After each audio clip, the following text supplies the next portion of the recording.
período democrático, governo Jânio Quadros e depois governo João Goulart, o vice-presidente de Jânio Quadros.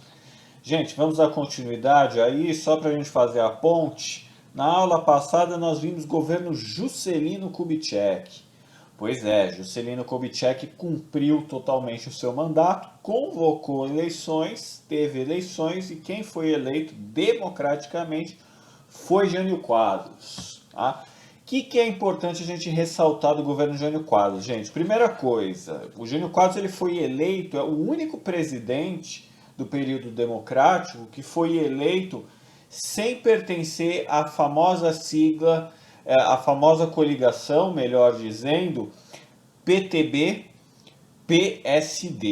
Tá? A gente viu que os dois grandes partidos eram o PTB e o PSD, que são partidos ligados à tradição getulista, né? O PTB mais dos trabalhadores e o PSD mais dos empresários da classe média alta, né? Mas todos com base getulista.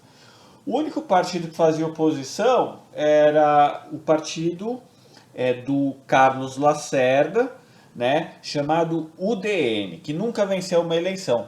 E o Jânio Quadros, Jânio Quadros, ele não era de nenhuma dessas siglas. Ele era de uma sigla, ele era de um partido, daqueles partidos assim super desconhecidos, super pequenos que ninguém conhece.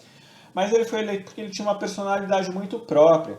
E ele foi eleito apoiado pelo pessoal da UDN, que queria fazer oposição ao PTB-PSD, né? E foi um tiro pela culatra, porque foi desastroso o governo, o breve governo do Jânio Quadros, né?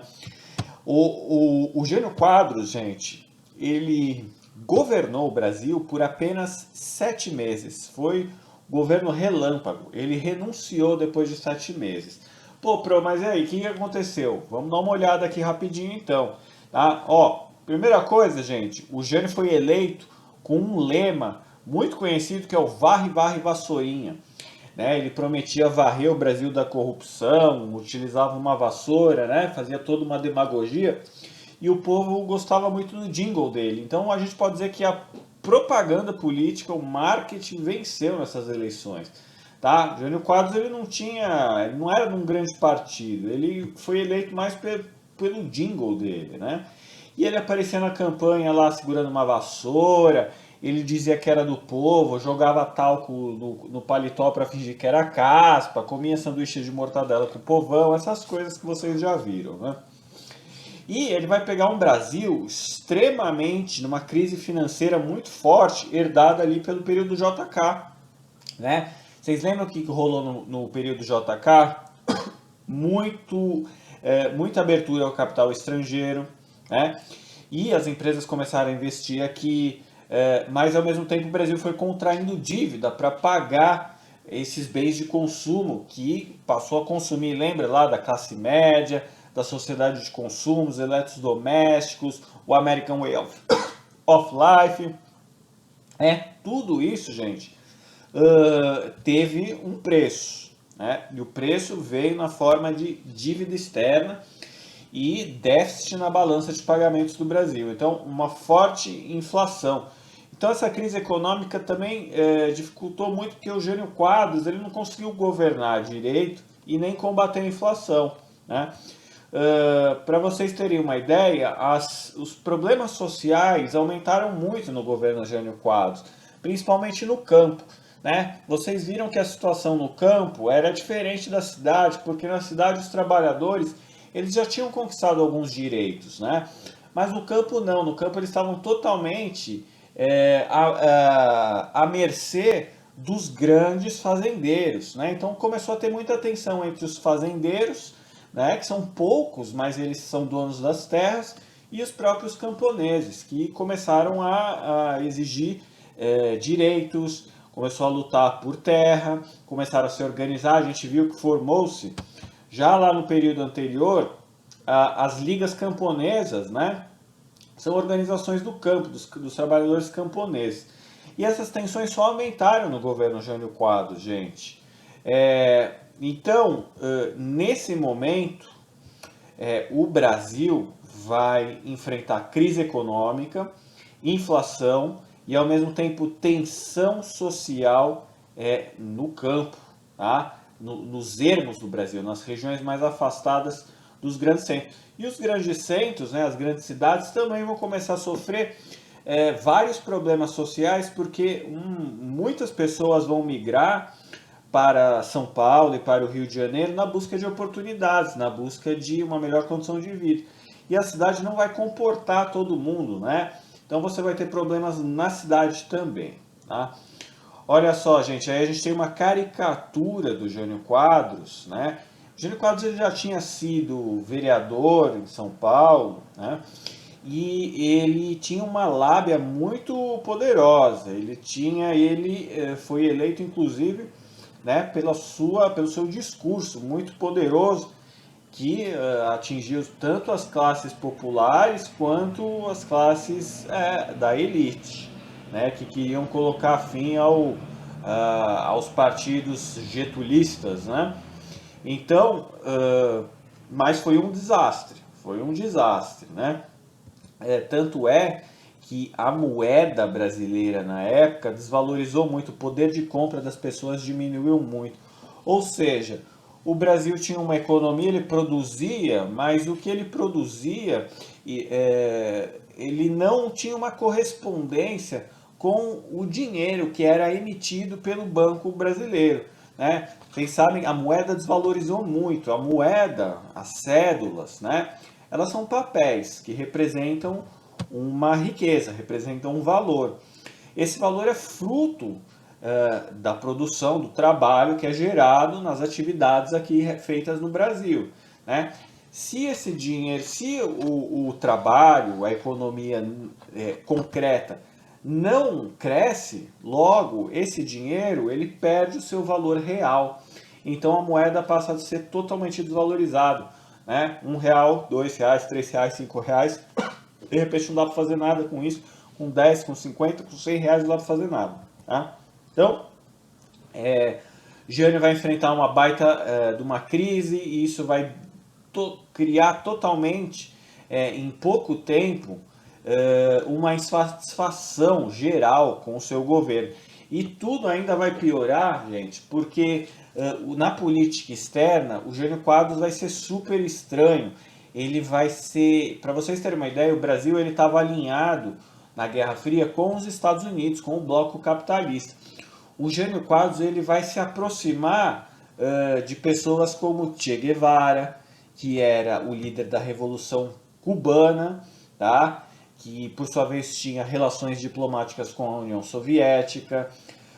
O Jânio Quadros ele vai mandar o seu ministro do Trabalho, o seu vice-presidente, no caso, né, que era o João Goulart, numa missão diplomática com a China, que era um país comunista, né, já tinha feito sua revolução comunista.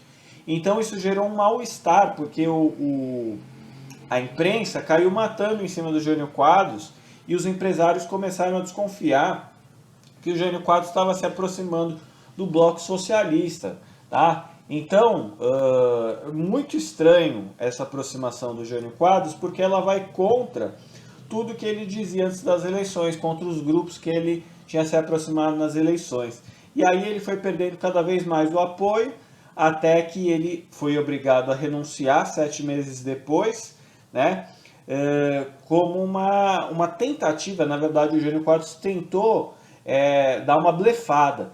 Ele falou, ó, vou renunciar, e aí, como eu vou renunciar, o povo vai exigir minha volta, porque eu sou muito carismático com o povo, né? Só que esse blefe dele não deu certo, porque ele renunciou e no dia seguinte ninguém foi às ruas, ninguém fez nada, e aí ele teve que deixar o cargo para o seu vice-presidente, que era o João Goulart. Só que o João Goulart, gente, ele não estava no Brasil. E aí que começa o ó do Borogodó, né? Porque olha só, o vice-presidente eleito, tá, do presidente Jânio Quadros, que havia renunciado, era João Goulart, que estava em missão diplomática na China, tá? E aí o que acontece? Os empresários, a classe média alta, né, e parte dos militares que já tinham se posicionado politicamente, já tinham tentado evitar a posse legal de Juscelino Kubitschek, que já estava se posicionando político lá na época do Vargas, no governo de 50 a 54, né? Os militares estão cada vez mais animados e cada vez mais querendo se posicionar politicamente. E eles vão se posicionar abertamente contra o retorno de João Goulart para o Brasil. Eles vão tentar impedir o retorno de João Goulart para o Brasil. Todos os militares pro? Não, todos não. Não podemos ser generalizantes, né? Mas um setor considerável dos militares estava tramando, né, querendo impedir a volta do João Goulart, acusando de conspiração com os comunistas e todo aquele papo que a gente já ouviu, né? E aí, João Goulart renúncia de Jânio, sai no jornal, extra, né? Como é que vai fazer? Cadê o Jango? Cadê o João Goulart? O apelido dele era Jango. Ih, tá na China. E aí, quem que vai assumir no lugar? Entra o governo João Goulart, tá? Só que dessa vez sob restrições, tá? Sob restrições. Pô, mas por que restrições? Por que ele não pôde governar o Brasil como qualquer presidente, já que ele era o vice e tinha esse direito legal? Porque, como a gente viu, parte da sociedade, do grande empresariado, estava tentando impedir a posse do João Goulart. E aí gerou-se um rumor de que o Brasil poderia entrar numa guerra civil. E aí, conforme esse rumor foi crescendo, os setores ligados ao João Goulart optaram por não se posicionar da forma mais aberta, da forma mais forte contra esses grupos, entre aspas, golpistas, tá? E aceitou, esses dois grupos entraram no acordo, tá? O grupo que defendia a posse total do João Goulart falou o seguinte: ó, pessoal, parte dos militares, UDN, classe média alta, empresariado, vocês não querem o João Goulart, nós queremos. Então vamos chegar num acordo. Ele vai voltar, ele vai governar o Brasil, só que ele vai governar sob um regime parlamentar. Parlamentar? O que é isso? Parlamentar significa que o João Goulart ele vai voltar a ser presidente do Brasil, mas ele não tem plenos poderes.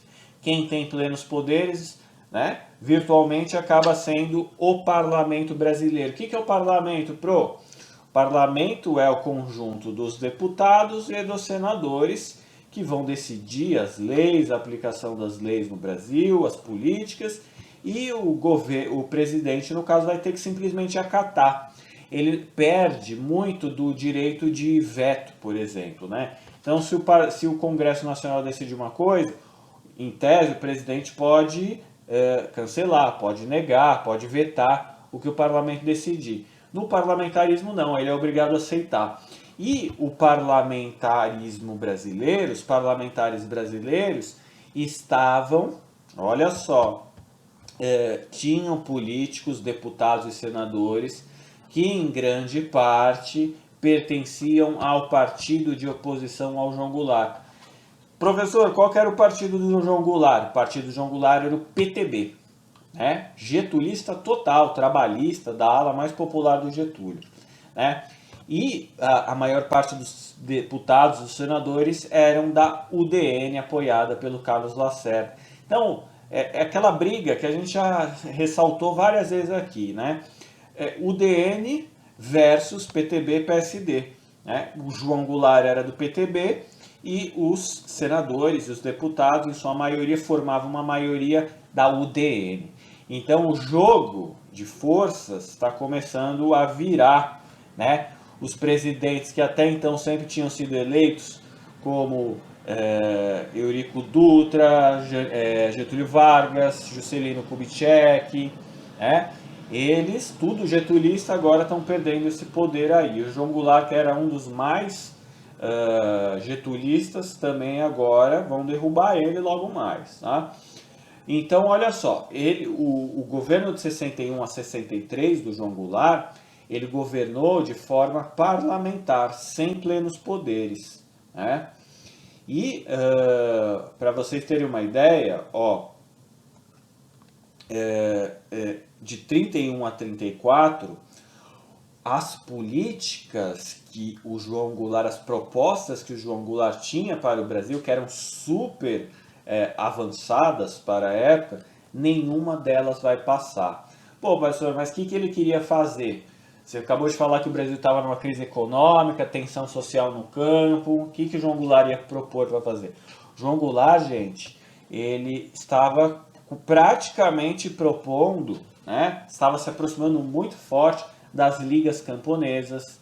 Ele estava começando a falar em reforma agrária, reformas de base, né? Ou seja, reformas no campo, distribuição de terras para a população do campo mais carente. Né? Para vocês terem uma ideia, o governador do Rio Grande do Sul, na época, era o Leonel Brizola, que era super alinhado era do PTB, também super alinhado com o João Goulart. O Leonel Brizola, lá no Rio Grande do Sul, ele começou a expropriar terras dos grandes fazendeiros e distribuir para os camponeses, para você ter uma ideia. E aí a imprensa e a oposição, né, cai matando. E aos comunistas lá, o Brizola é comunista, o João Goulart é comunista, eles vão dar o golpe aqui, vão implementar o comunismo no Brasil. Só que de comunista, gente, não tinha nada, né? Eles nem eram do Partido Comunista, tá? Eles simplesmente estavam fazendo reformas sociais. Só que essas reformas sociais foram fortemente acusadas de comunismo, né? E aí, para vocês terem uma ideia, em 63, teve uma votação para decidir se o parlamentarismo vai continuar no Brasil ou não, ou se o João Goulart vai poder governar com plenos poderes. Já tinha passado 61, 62, agora 63. Né? E aí vai ter uma votação, um plebiscito, gente, um plebiscito, ou seja, o povo vai votar, o povão. O povão é convocado a votar, né? E a maioria ampla, tá? Resultado dessa eleição, né? Qual que era a disputa, né? O que estava sendo colocado no plebiscito? O Brasil continua parlamentarista, com redução de poderes para João Goulart, ou o Brasil volta a ser presidencialista com amplos poderes para João Goulart?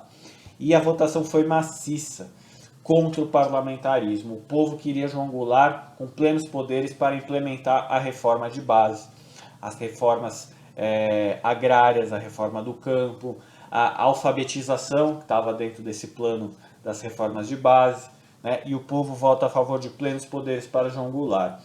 E aí a oposição, a grande imprensa, a classe média alta, empresários e a UDN tem que engolir. Né? E aí o povo sai na rua e fala assim, Jango, e aí queremos cadeia para os exploradores do povo. Né? Então, nesse momento, o Brasil deu uma guinada para o campo progressista, para o campo social, muito forte, que assustou os interesses norte-americanos, os empresários da classe média, a imprensa, todo mundo alinhado ali com os Estados Unidos, né? E o próprio Estados Unidos começou a fazer um trabalho muito mais próximo de vigília, tá? Os embaixadores norte-americanos, os empresários norte-americanos, os homens de confiança do presidente, que era o Kennedy na época, começaram a vigiar o Brasil e informar os Estados Unidos, informar a Casa Branca assim, ó, tem uns caras lá, o João Goulart, o Brizola, esses caras são tudo comunistas, eles são contra os interesses dos Estados Unidos no Brasil. E olha só, em 63, o João Goulart começa a implementar suas reformas de base e para combater a inflação e a crise econômica, ele cria o chamado Plano Trienal. Esse plano trienal, gente, ele tinha como proposta né? Ele tinha sido planejado pelo ministro da Economia, lá, que era o Celso Furtado, de combater os problemas da ordem econômica, né? Valorizando, fortalecendo muito a distribuição de terras e a agricultura da pequena família, né? Então começou a circular muito assim, ó, reforma sim, né? Reforma agrária, todos pela reforma agrária na lei ou na marra, né? E essa caricatura aí que vocês estão vendo saiu no jornal Globo, né? De certa forma dizendo o seguinte, ó, essa reforma agrária aí que o João Goulart está querendo implementar, ela não vai dar certo, ela vai gerar mais miséria, né? A gente tem que seguir o estilo de agricultura dos Estados Unidos, né? Então a Globo se posicionando fortemente contra João Goulart nesse momento, né? Mas as massas, o povo começou a ficar do lado dele, e aí você vai ter, ó, o povo saindo nas ruas e pedindo, exigindo as reformas de base, né? Reforma no campo, a educação gratuita para todos, alfabetização, a expropriação de terras de grandes fazendeiros, né? Tudo isso, e ó, o voto para analfabetos, tá? Isso é um tema muito importante, gente, porque analfabeto voltando é um terror para as elites do Brasil, né? Porque a maior parte dos brasileiros eram analfabetos em 1963, né? E o povo estava com João Goulart, o povo estava querendo a reforma agrária, o povo estava com, né? Então o povo estava muito mais aproximado com as ideias do PTB, do PSD, do que com as ideias da UDN. Então havia muito medo do povo passar a votar, né? Os analfabetos, e o Jango queria que os analfabetos votassem, né? E aí isso deu, ó, em 1964 a coisa chegou ao ápice, tá? Dessa tensão entre João Goulart e a oposição, né? Principalmente quando ele criou o 13º salário, né? Jânio criou uma lei implementando o 13º salário que foi recusada pelo Congresso, e os trabalhadores entraram em greve. E aí os empresários, já abertamente, os militares, né, parte dos militares, claro, já começaram a se pronunciar mais abertamente, a exigir a renúncia do João Goulart, né? E o João Goulart não queria renunciar, queria ficar no poder. Até que, olha aqui o povo exigindo, ó, reforma agrária, na lei ou na marra, terra ou morte, na lei ou na marra, né? Então esse é o povão pedindo terra, na lei ou na marra. Isso assusta, porque aí o pessoal vê os comunistas ali infiltrados, né? E você vai ter uma contra-passeata vindo dessa vez da classe média alta brasileira, chamada Marcha pela Família com Deus, né? Acusando João Goulart de ser anticristão, acusando João Goulart de aproximação com o comunismo, né? Então aí na Marcha da Família com Deus dizia o seguinte assim, ó, verde e amarelo, nossa bandeira jamais será vermelha, queremos um governo cristão, queremos acusando o João Goulart de ser anticristão, acusando o João Goulart de deturpar a bandeira, né, de se aproximar com os vermelhos comunistas, e outros lemas como vermelho só no batom, né, que é a Marcha da Família, e com uma forte presença das classes médias altas da cidade de São Paulo, Belo Horizonte e Rio de Janeiro. E foi grande essa marcha, tá?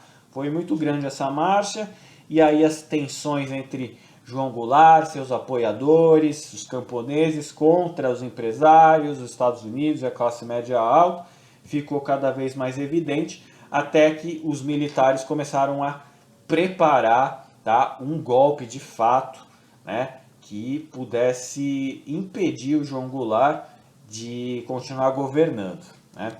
E esse golpe ele partiu do dia 31 de março de 1964, né, num movimento de alguns militares mais antigos, os mais velhos do exército, começaram a tramar com os governadores de São Paulo, os governadores do Rio, né? E os governadores apoiados pelo Carlos Lacerda. E aí você teve um general, que é o Olímpio Mourão Filho, né? Lá de Minas Gerais, ele sai lá de Juiz de Fora, ele liga para o governador do Rio, liga para o governador de São Paulo, né? E fala o seguinte: aí, vou botar meus homens na rua, vou marchar lá para o Rio de Janeiro, tá? Né? Juiz de Fora é aqui do lado do Rio de Janeiro, vou botar os tanques lá e vou em frente ao Palácio do Catete e cercar o palácio para obrigar o João Goulart a renunciar. Vocês fecham comigo? E aí o governador do Rio fala: ih, rapaz, fecho, mas não fala nada. E o governador de São Paulo: ih, caramba, fecho também, mas vamos, né? Também não quero passar a imagem de golpista aqui, né? E aí, resultado, o Olímpio Mourão Filho parte na virada de 31 de março para o dia 1º de abril. Antes de chegar propriamente lá no Rio de Janeiro, já surge boatos de que está sendo tramado um golpe militar, e o João Goulart pensa o seguinte: vou preparar a resistência, deixa eu ver aqui quem são, o exército está do meu lado, quem que está do meu lado, quem que não está do meu lado. E aí os informantes do João Goulart falam o seguinte: ó, parte do exército está com você, parte vai ficar leal e fiel a você, outra parte vai aderir aos revoltosos, aos revolucionários, entre aspas, né? E aí o Brizola era um dos caras que falava: vamos resistir, luta armada, né? E o João Goulart já era um pouco mais moderado, falou: ó, vamos evitar um conflito aqui, uma guerra civil, não sei se os militares todos vão ficar do meu lado, uma parte debandou lá pro lado do Olímpio Mourão Filho, então eu vou fazer o seguinte, eu vou abandonar Brasília, vou lá para o Rio Grande do Sul, e depois eu vou para o Uruguai, e lá no Uruguai eu vou organizar uma resistência. E o Brizola fala: então, vamos organizar essa resistência, eu te ajudo, conto com o apoio, inclusive, aqui de Cuba, né? Fidel Castro apoiando lá o Brizola, e a gente prepara aí uma contra-revolução, analisa melhor a situação, porque, né, os Estados Unidos estão de olho, e os Estados Unidos já havia tramado, junto com a UDN, junto com os grandes empresários, o plano Operação Brother Sun, né, que previa que, caso João Goulart resistisse a renunciar, os Estados Unidos poderiam ajudar o Brasil logisticamente e com armamentos para enfrentar uma guerra civil. E aí a expectativa era de que haveria guerra civil no Brasil. Só que o João Goulart acabou renunciando, indo para o Rio Grande do Sul, indo para o Uruguai, e essa resistência foi esboçada, chegou a se organizar, mas ela nunca conseguiu enfrentar diretamente os militares, né? E aí em 64, 1º de abril de 1964, é a data oficial da chamada Revolução de Abril, que hoje nós chamamos de golpe de 1964, um golpe militar, um golpe civil-militar, porque teve um forte apoio da sociedade civil, né, de classe média alta, grandes empresários, né, e com muito apoio dos Estados Unidos.